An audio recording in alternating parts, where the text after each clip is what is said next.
स्थिति है।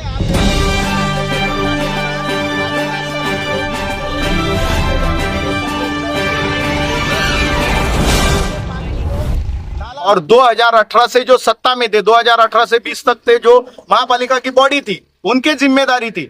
उसके बाद में यहाँ के जो एमएलए है, उनके भी जो जिम्मेदारी है। बहुजन विकास आघाड़ी के जो माजी सब नगर सेवक है, माजी सभापति, माजी महापौर, महापालिका की छोटी छोटी चीज, अगर एक कहीं इलेक्ट्रिक का पोल भी लगेगा तो वहां नारियल फोड़ने के लिए दौड़ते हैं, लेकिन सब श्रेय लेते हैं। तो आप श्रेय ले लो। आपने तो वो कुछ चीज के लिए आयुक्त और अधिकारियों को अनाप शनाप भी बोल सकते हैं।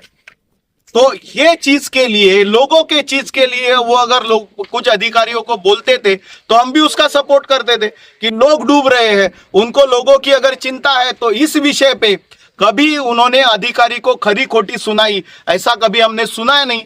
नमस्कार, अस्सलाम वालेकुम, आदाब। मैं हूं यूसुफ अली, आप देख रहे हैं सैफ न्यूज़ लाइव। आइए नजर डालते हैं आज की खास खबर पर। वसई विरार वीवीसीएमसी में भ्रष्टाचार कोई नई बात नहीं है। साथ ही साथ हम यहाँ भ्रष्टाचार की बात को एक तरफ रखकर यहाँ बात कर रहे हैं। हर साल पिछले कुछ सालों से बारिश के समय में जो वसई विरार महानगर पालिका में पानी जिस तरह से सड़कों पर बहता है, घरों में बहता है, और उसको लेकर हर साल ये वादा किया जाता है कि इस अगली बार बारिश में इस तरह से पानी जमा नहीं होगा, वाटर लॉगिंग की प्रॉब्लम नहीं होगी। लेकिन साल दर साल हालात उल्टे हो रहे। पहले जहाँ कम पानी घरों में घुसता था, तो आज और अधिक पानी घरों में घुसने लगा है। इस साल महानगर पालिका ने 2 रोड ऊंचे किए हैं, 2-3 रोड, और ये दावा कर रहे हैं कि पानी नहीं भरेगा। लेकिन इसी पर आज भारतीय जनता पार्टी के वसई विधानसभा प्रमुख मनोज पाटिल ने एक प्रेस कॉन्फ्रेंस कहे या हालात का जायज़ा सर्वे करते हुए पत्रकारों को बताया। उन्होंने अलग अलग 4 पॉइंट पर हमें साथ में ले जाकर वहाँ दर्शाया कि क्या स्थिति है, क्या होनी चाहिए। मनोज पाटिल ने खास करके जोर देते हुए नीरी और आईआईटी की रिपोर्ट का जिक्र किया है। और नीरी और आईआईटी की रिपोर्ट के बारे में आप दर्शकों को भी मालूम होगा। नीरी और आईआईटी ने वसई विरार में किस तरह से 2018 में पानी भरा था। उसके बाद में महानगर पालिका ने नीरी और आईआईटी से संपर्क करके उनको पूछा था कि हमें किस तरह से उपाय योजना करनी चाहिए। उस उपाय योजना के लिए नीरी और आईआईटी ने जो अपने सजेशंस दिए थे, उस सर्वे के लिए महानगर पालिका ने 12 करोड़ का खर्चा किया। 12 करोड़ रुपए नीरी और आईआईटी को महानगर पालिका ने उसमें पेड किया। लेकिन उसके बाद उसमें 12 रुपये का इम्प्लीमेंटेशन नहीं हुए तो सिर्फ 2 रोड जो है ऊँचे हुए। तो वही आज इस मुद्दे पर लेकर मनोज पाटिल ने महानगर पालिका को आड़े हाथों लेते हुए पूरी परिस्थिति बताई है कि कहाँ कहाँ कैसी कैसी स्थिति है। आप वीडियो में देखिए विस्तार से, वीडियो काफ़ी लंबा है। मनोज पाटिल जो है भारतीय जनता पार्टी के, उन्होंने एक एक चीज़ को अच्छे से ब्रीफ किया है। आप अंत तक देखेंगे तो ही समझ में आएगा। इसमें एक मुद्दा और ऐसा है कि वसई का जो तांदुल बाज़ार है, उसको लेकर भी वहाँ पर भी उन्होंने ग्राउंड रिपोर्ट पर तांदुल बाज़ार की स्थिति भी बताई है। तो तांदुल बाज़ार को लेकर हम एक अलग खबर लगाएंगे, आप वो ज़रूर देखिएगा। क्योंकि तांदुल बाज़ार को लेकर जिस समय तांदुल बाज़ार पर वो कलवर्ट नाला बनाया जा रहा था, तब भी हमने भी काफ़ी खबरें की थी और प्रशासन का ध्यान आकर्षित करने की कोशिश की थी, लेकिन प्रशासन ने कोई ध्यान नहीं दिया। तो तांदुल बाज़ार का है वो हम एक अलग से खबर बनाएंगे, वो ज़रूर देखना। और बाकी वसई, कृष्णा टाउनशिप, मधुबन और 2-3 जगह पे जो लेके गए मनोज पाटिल, वहाँ का क्या हाल है देखिए वीडियो में आगे। आज के लिए अभी के लिए इतना ही, नमस्कार। आज आपण वसई विरार बुडण्याची जी अनेक कारणं आहेत आणि नीरी आयआयटीने जो रिपोर्ट दिला आहे, 2018 साली वसई बुडाल्यानंतर तत्कालीन पालकमंत्री स्वर्गीय विष्णू सावरा साहेब यांनी वसईला भेट दिली आणि त्यानंतर त्यांनी महापालिकेला सूचना केल्या की याच्यावरती कायमस्वरूपी उपाययोजना करा। आणि ती उपाययोजना करण्यासाठी शासनाच्या संस्था नीरी आणि आयआयटी यांना महापालिकेने पाचारण केलं। त्यांना या सगळ्या गोष्टींचा अभ्यास करून त्याच्यावरती उपाययोजना म्हणजे कारण वसई का बुडाली आणि भविष्यात वसई बुडू नये याच्यासाठीची कारणं जी आहेत त्याचा अहवाल द्यायला सांगितला आणि त्याच्यावरती उपाययोजनेचा अहवाल द्यायला सांगितला।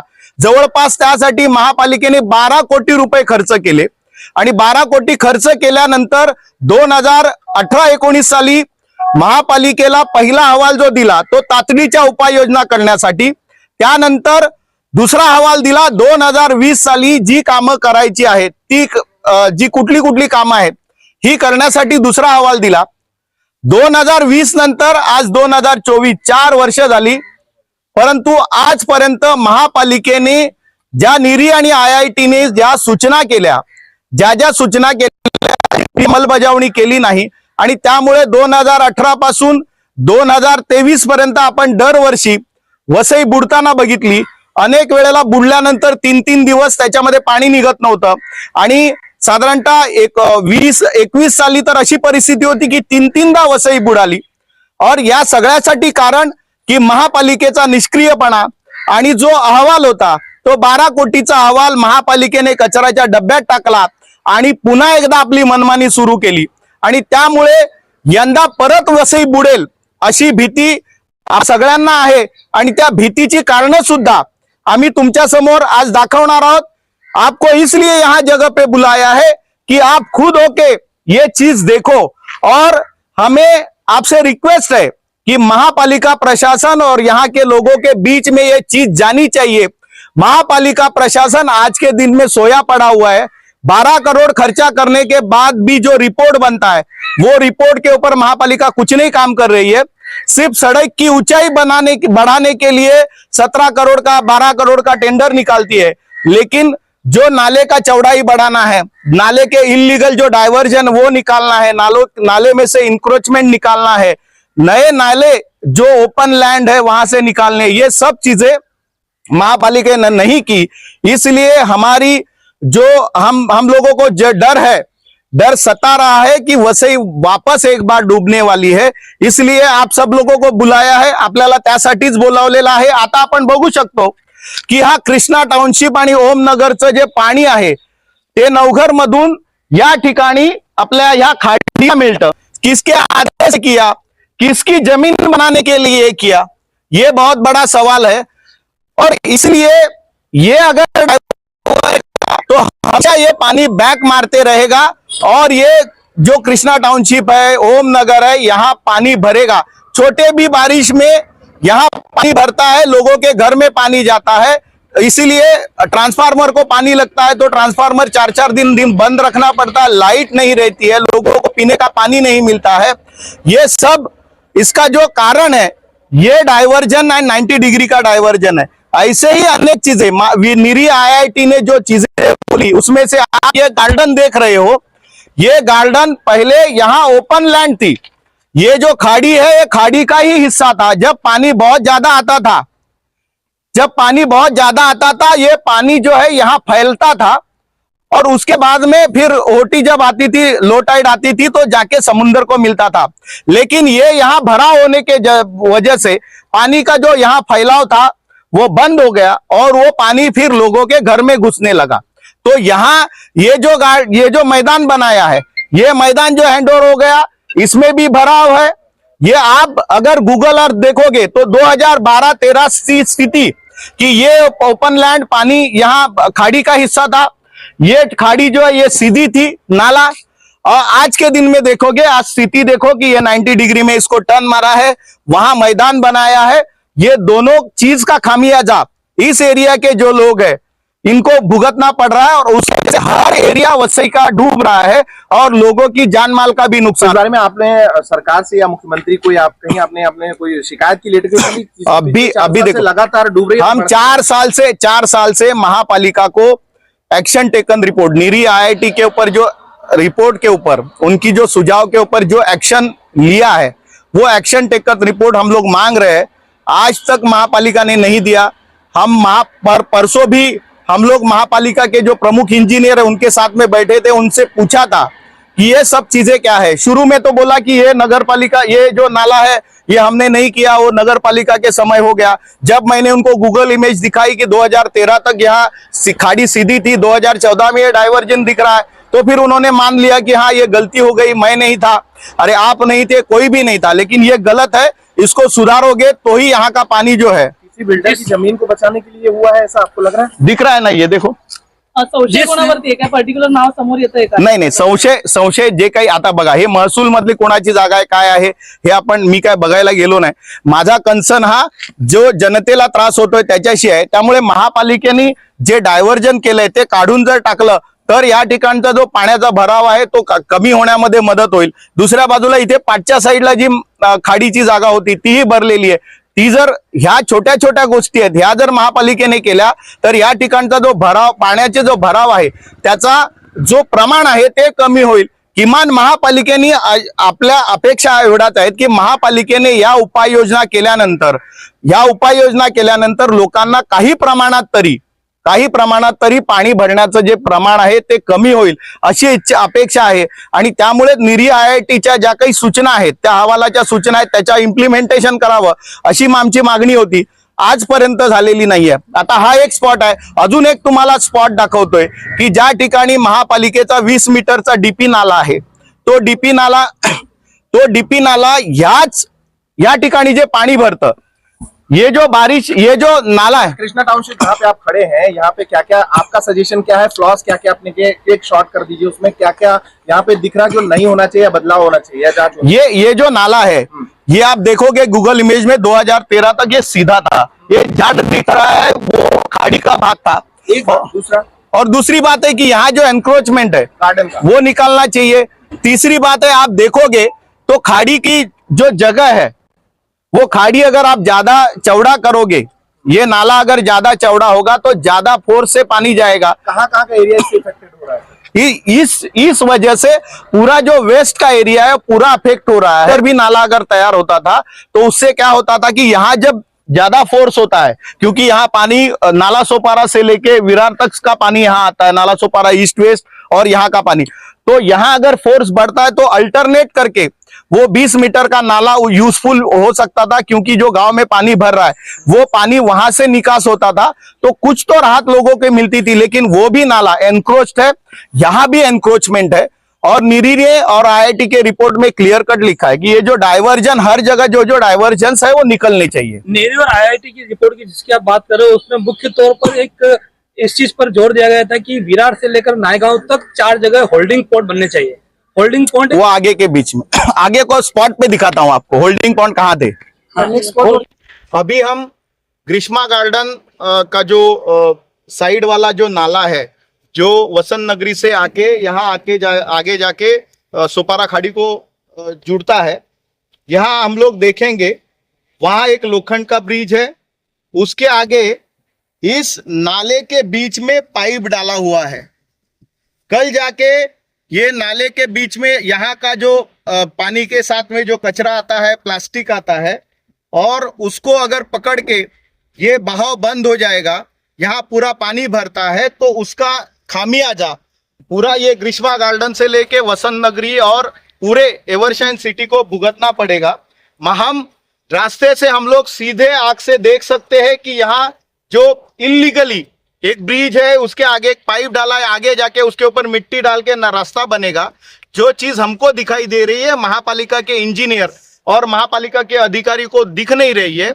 ये सबसे बड़ा दुर्भाग्य है. एक साइड से नाले से एनक्रोचमेंट निकालने की जरूरत है तो उसके बजाय नए नए एनक्रोचमेंट हो रहे हैं और ये एक वजह आगे जाके होने वाली है कि ये जो एरिया डूबने वाला है उसके सबसे बड़ी ये वजह होने वाली है.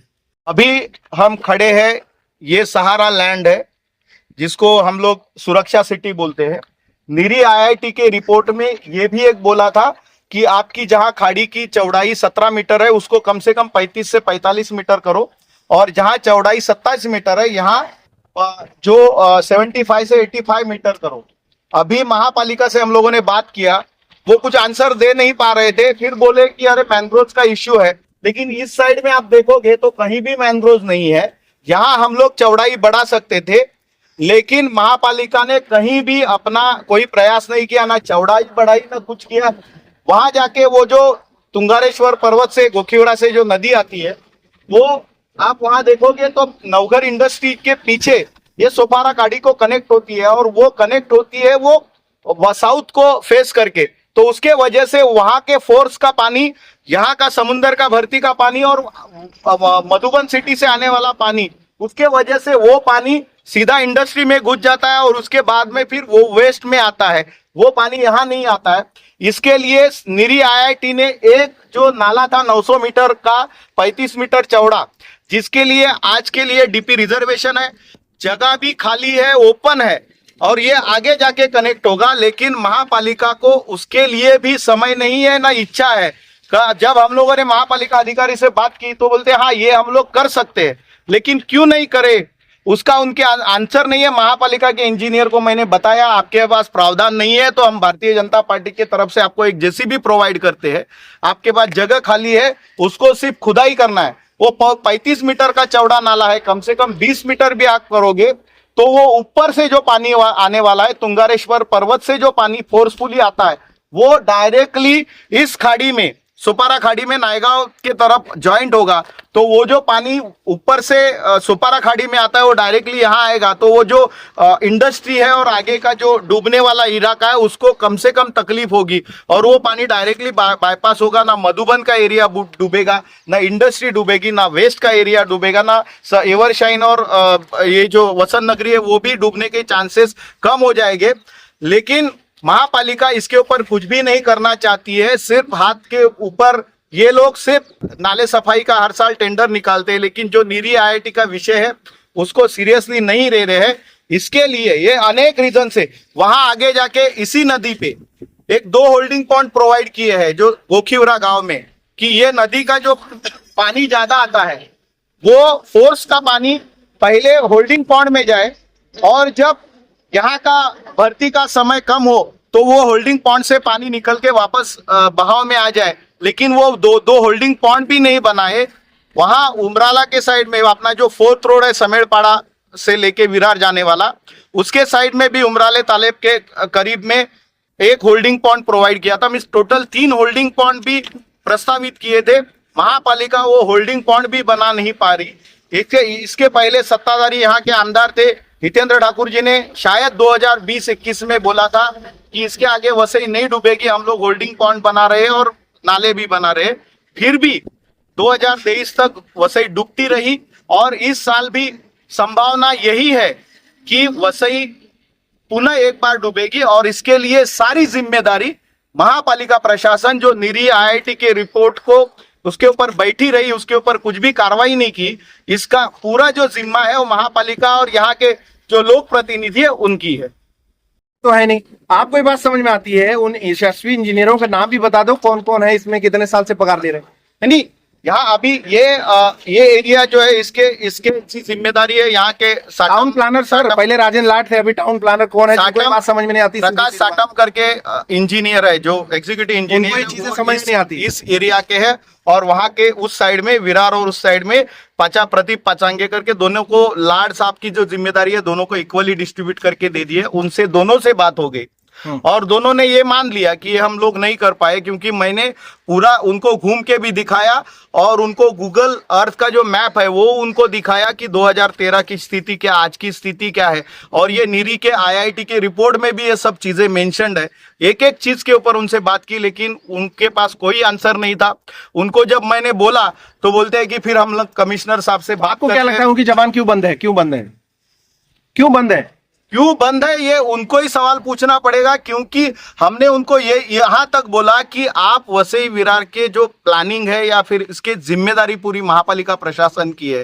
ये जो वसई की डूब रही है ये जिम्मेदारी आपकी है, आप अधिकारी हो, 3 साल के बाद यहां से जाने वाले हो, लेकिन यहाँ रहने वाले लोग जो है, यहाँ के व्यापारी है, ये हर साल सफर कर रहे हैं और हर साल तकलीफ में है, और तकलीफ दिन ब दिन बढ़ती जा रही है क्योंकि हर जगह इंक्रोचमेंट बढ़ रहा है। उसके वजह से मीन्स इंस्टेड ऑफ वो जो नाले की चौड़ाई लंबाई ये सब बढ़ाने, नए नाले तैयार करने से उसके बजाय यहाँ एनक्रोचमेंट बढ़ रहा है, आपने अभी भी देखा रहेगा। तो ये सब चीजें के वजह से वसई की डुबाने की पूरी जिम्मेदारी यहाँ के महापालिका प्रशासन और 2018 से जो सत्ता में थे, 2018 से 20 तक थे जो महापालिका की बॉडी थी, उनके जिम्मेदारी थी। उसके बाद में यहाँ के जो एमएलए है उनके भी जो जिम्मेदारी है। बहुजन विकास आघाड़ी के जो माजी सब नगर सेवक है, माजी सभापति, माजी महापौर, महापालिका की छोटी छोटी चीज, अगर एक कहीं इलेक्ट्रिक का पोल भी लगेगा तो वहां नारियल फोड़ने के लिए दौड़ते हैं, लेकिन सब श्रेय लेते हैं। तो आप श्रेय ले लो। आपने हितेन ठाकुर के नाम का जिक्र किया है, तो आपका सीधा कहना है कि 18 से लेकर अभी तक जो डेवलपमेंट है उसके पहले का नीरी का रिपोर्ट है, इम्प्लीमेंटेशन नहीं हुआ, तो कहीं ना कहीं बहुजन विकास आघाड़ी इसके पीछे है। 18 में जब डूबा तो इनकी बॉडी थी, 18 से 20 तक, जून 20 तक इनकी बॉडी थी। और नीरी आईआईटी ने जो भी इम्प्लीमेंटेशन करने के लिए जो दिए थे सजेशंस वो जून 2020 तक कंप्लीट करने थे, तब तक तो उनकी बॉडी थी। उसके बाद में यहाँ के जो एमएलए है उनकी भी जिम्मेदारी है महापालिका हमारी करके, अगर वो कुछ चीज के लिए आयुक्त और अधिकारियों को अनाप शनाप भी बोल सकते हैं, तो ये चीज के लिए, लोगों के चीज के लिए वो अगर लोग कुछ अधिकारियों को बोलते थे तो हम भी उसका सपोर्ट करते थे कि लोग डूब रहे हैं, उनको लोगों की अगर चिंता है तो इस विषय पे कभी उन्होंने अधिकारी को खरी खोटी सुनाई ऐसा कभी हमने सुना है नहीं।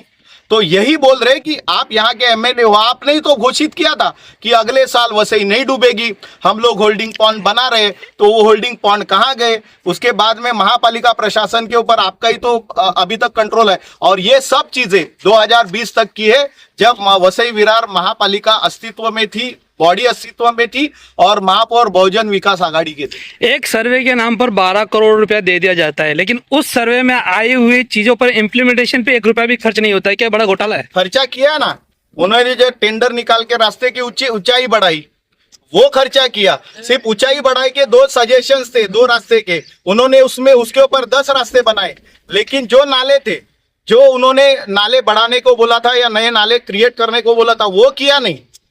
सिर्फ जो रास्ते के टेंडर है उतने निकाल में उसमें इंटरेस्ट है, लेकिन यहाँ लोगों को नाले में उतर के नाले के सफाई करो, चौड़ाई करो, उसके बीच उसको इंटरेस्ट नहीं है। जहाँ एनक्रोचमेंट है, जहाँ डाइवर्जन है, वो सब चीजें निकालने में उनको इंटरेस्ट नहीं है। उनको इंटरेस्ट सिर्फ टेंडर और टेंडर में था, इसके लिए रास्तों की ऊंची बढ़ाई, लेकिन ये जो खाड़ी है, नाला है, इसके ऊपर कुछ भी उन्होंने काम नहीं किया। जैसे कि मीन्स जिसको चाहिए वो आके नाले में कुछ भी करे, हम लोग बैठे रहेंगे, हम देखेंगे नहीं, आपको जो करना है मन मर्जी करो, हम ऐसे ही में बैठे रहेंगे। हमारे चैनल सैफ न्यूज लाइव पर अपने व्यापार और सेवा से संबंधित विज्ञापन प्रसारण हेतु दिए गए मोबाइल नंबर पर संपर्क करें।